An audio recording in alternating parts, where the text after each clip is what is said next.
First world war.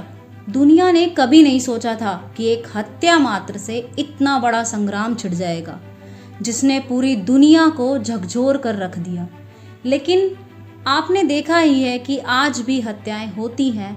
हालांकि ये बिल्कुल गलत है, लेकिन मुद्दा ये है कि व्यक्ति कौन है जिसकी हत्या हुई है। यहाँ बात उस समय की हो रही है जब दुनिया के हर कोने में लोग आज़ादी और प्रभुत्व के लिए संघर्ष कर रहे थे। स्वागत है आपका हमारी इस वीडियो में। तो आइए चलते हैं 20वीं सदी के आरंभ और 19वीं सदी के अंत में, जानने की वो कौन सी परिस्थितियां थी जिसके कारण प्रथम विश्व युद्ध हुआ, और हम इसकी प्रमुख घटनाएं और प्रभाव की भी चर्चा करेंगे। यहाँ कुछ शब्द जिनसे इस युद्ध का सीधा संबंध है, उनके विषय में जानना बहुत ज़रूरी है, क्योंकि उनके बिना विश्व युद्ध के कारणों को समझ पाना बहुत ही मुश्किल है। 19वीं सदी के अंत और 20वीं सदी के आरंभ में यूरोपियन कंट्रीज ने एक दूसरे के साथ सुरक्षा संधियां की हुई थी, जिनके कारण युद्ध में अलग अलग कंट्रीज को एंटर होना पड़ा। फर्स्ट वर्ल्ड वॉर को समझने के लिए हमें उसके पीछे रीजंस को समझना बहुत ज़रूरी है। जब तक हम उनके कारणों को नहीं समझ सकते, हम नहीं जान पाएंगे कि वर्ल्ड वॉर आखिर क्यों हुआ था, किस लिए हुआ था, किन के बीच हुआ था। तो आइए कुछ महत्वपूर्ण पहलुओं पर नज़र डालते हैं, जिनमें से nationalism, imperialism, alliance system, militarism और ऑस्ट्रो हंगेरियन साम्राज्य के उत्तराधिकारी आर्कड्यूक फ्रांस फर्डिनेंड की हत्या, राजनीतिक और आर्थिक प्रतिस्पर्धा, उपनिवेशों का संघर्ष। ये कुछ महत्वपूर्ण कारण हैं जिन्हें हम डिटेल में समझने का प्रयास करते हैं। सबसे पहला कारण था नेशनलिज्म। यूरोपियन कंट्री में उभरते हुए राष्ट्रवाद ने स्वतंत्रता और प्रभुत्व की मांग को बढ़ावा दिया। खासकर बाल्कन क्षेत्र में कई राष्ट्र ऑस्ट्रियन, हंगेरियन और ऑटोमन एम्पायर के खिलाफ विद्रोह कर रहे थे, क्योंकि वह ऑस्ट्रो हंगेरियन और ऑटोमन साम्राज्य के दमन से मुक्त होना चाहते थे। वे राजतंत्र के अत्याचारों से दुखी हो चुके थे और अब वो आज़ाद होना चाहते थे। युद्ध का दूसरा कारण हम साम्राज्यवाद को मानते हैं, जिसे इम्पेरियलिज्म कहते हैं। इम्पेरियलिज्म में कोई भी साम्राज्य अपनी विस्तारवादी नीति को लेकर चलता है, जिसे साम्राज्यवाद कहा जाता है। यूरोपियन शक्तियां अपने क्षेत्र या साम्राज्य का विस्तार करने के लिए आपस में प्रतिस्पर्धा कर रही थी, जिसके कारण देशों के बीच तनाव और संघर्ष ने जन्म लिया।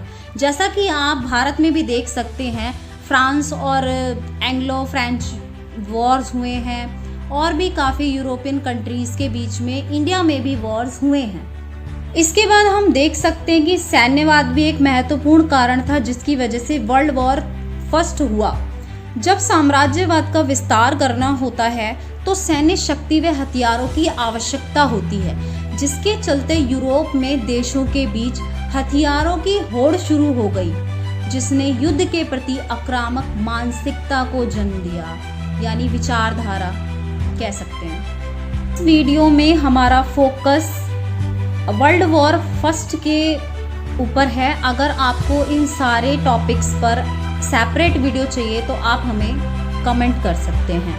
आगे हम चलते हैं। हमारा पॉइंट है गठबंधन प्रणाली, अलायंस सिस्टम बोलते हैं इसे। यूरोप में युद्ध से पहले कई गठबंधन बने थे। इनका उद्देश्य एक दूसरे की युद्ध में रक्षा करना था, जिनके कारण देशों के मध्य असुरक्षा की भावना का जन्म हुआ, जिससे युद्ध की संभावना बढ़ गई थी।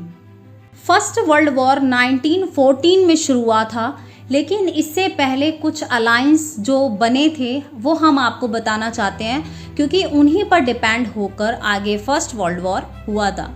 इसमें पहला है ड्यूअल अलायंस, जो कि 1879 में जर्मनी और ऑस्ट्रिया हंगेरियन साम्राज्य के बीच में बना था, जिसने रूस को भड़का दिया था।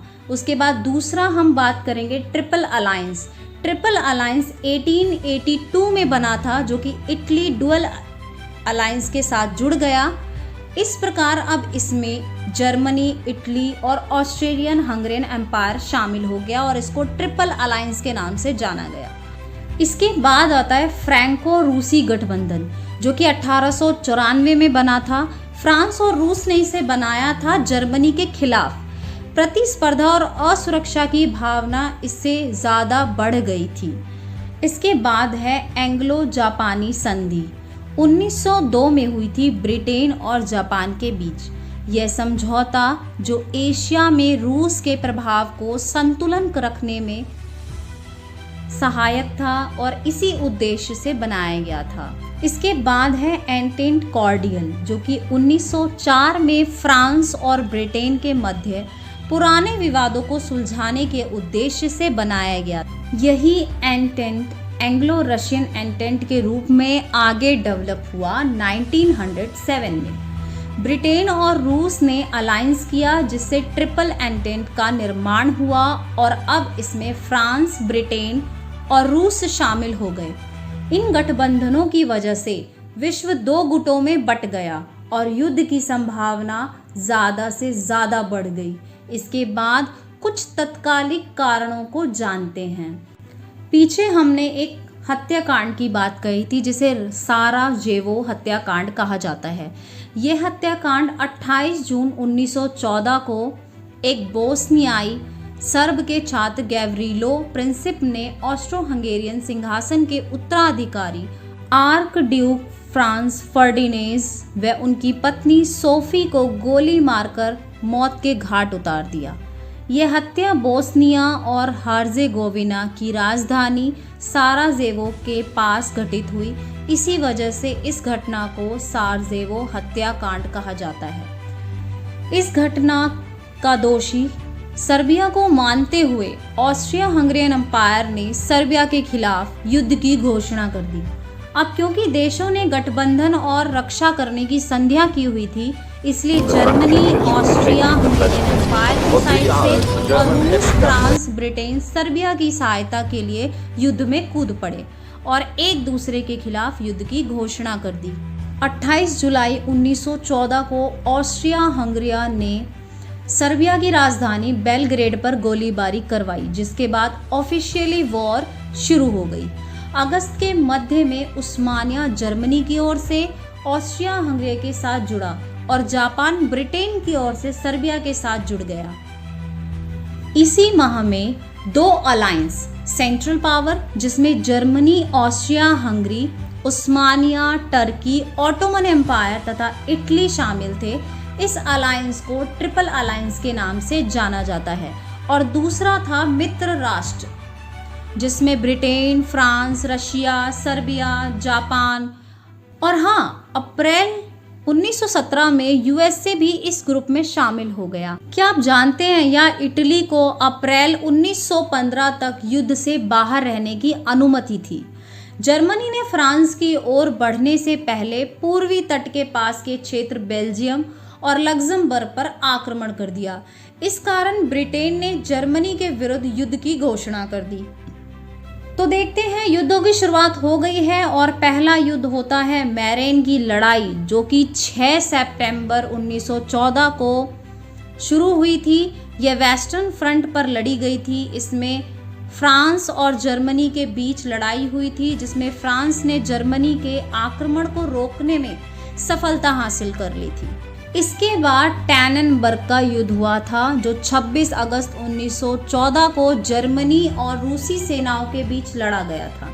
यह पूर्वी मोर्चे की एक महत्वपूर्ण लड़ाई थी, जिसमें जर्मनी ने रूसी सेना को हराया था। इसके बाद अगला युद्ध गैलीपोली का युद्ध हुआ। यह 25 अप्रैल 1915 से 9 जनवरी 1916 तक लड़ा गया था। यह युद्ध ऑस्ट्रेलियाई और न्यूजीलैंड की सेनाओं और तुर्की के बीच हुआ था। यह युद्ध पश्चिमी मोर्चे पर राहत पाने और ब्रिटेन, फ्रांस की साम्राज्यवादी विस्तार करने की जो एक रणनीति थी, इसके कारण यह युद्ध बेसिकली चलाया गया था, जिसमें एक और पक्ष था जो रूस की सहायता करना इनका एक और उद्देश्य था। इसके बाद वर्दन का युद्ध हुआ। यह फ्रांस का सैन्य स्थल था। जिसे जर्मनी ने लेने के लिए इस पर आक्रमण कर दिया था। यह युद्ध 21 फरवरी से 18 दिसंबर 1916 तक लड़ा गया था। यह फ्रांस की सेना को कमज़ोर करने के उद्देश्य से किया गया था, जिसमें दोनों पक्षों को भारी नुकसान का सामना करना पड़ा था। आइए अगले युद्ध सोमे का युद्ध के बारे में जानते हैं, जो कि 1 जुलाई से 18 नवंबर तक 1916 में लड़ा गया और ब्रिटेन और फ्रांस के गठबंधन व जर्मनी के बीच लड़ा गया था।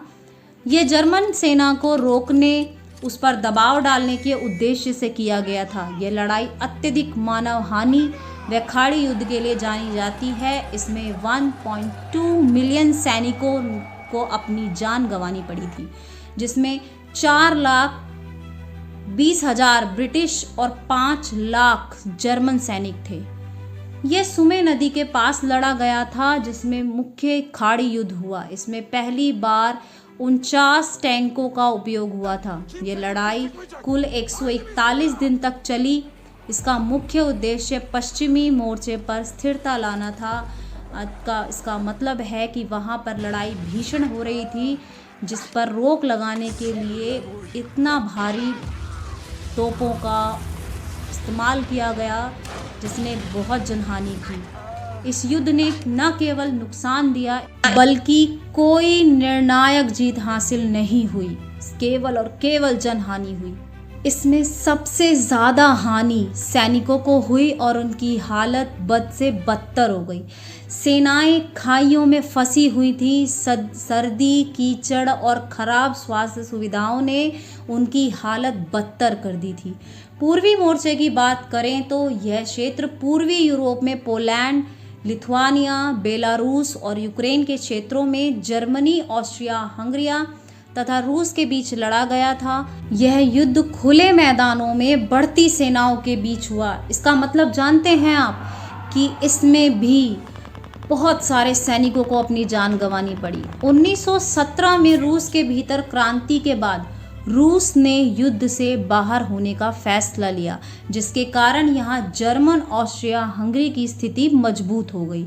1917 में अमेरिकी सेनाओं के आने से जर्मनी और सहयोगी देशों पर दबाव बढ़ा, क्योंकि अमेरिका ने सेनाओं और संसाधनों की पूर्ति कर दी। अमेरिका की सहायता से 1918 में मित्र राष्ट्रों ने अंतिम आक्रमण किया, जिससे जर्मनी को आत्मसमर्पण करना पड़ा। इसके बाद दोनों पक्षों के मध्य औपचारिक रूप से वर्साई की संधि हुई, जो 11 नवंबर 1918 को युद्ध समाप्त किया, और इस संधि के हिसाब से सारा दोष जर्मनी पर मढ़ा गया।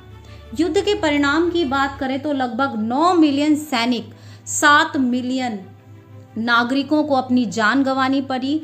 जर्मन, ऑस्ट्रिया हंगरी व ऑटोमन एम्पायर समाप्त हो गए। 2 नए राष्ट्रों का उदय हुआ, चेकोस्लोवाकिया और यूगोस्लोवाकिया। 1919 में वर्साई की संधि ने जर्मनी पर भारी शर्तें थोपी। युद्ध के कारण वैश्विक मंदी का सामना करना पड़ा और युद्ध के बाद अंतर्राष्ट्रीय शांति और सुरक्षा के लिए संयुक्त राष्ट्र संघ की स्थापना की गई। कुछ भी सही, संयुक्त राष्ट्र संघ की स्थापना तो हो गई, लेकिन द्वितीय विश्व युद्ध को रोकने में विश्व अब भी असमर्थ रहा। आज के लिए बस इतना ही। वीडियो काफ़ी लंबी हो चुकी है। फर्स्ट वर्ल्ड वॉर का भारत पर क्या प्रभाव पड़ा, हम अपनी अगली वीडियो में जानेंगे। अगर वीडियो पसंद आई हो तो लाइक, शेयर, सब्सक्राइब आप कर ही देंगे। Thank you.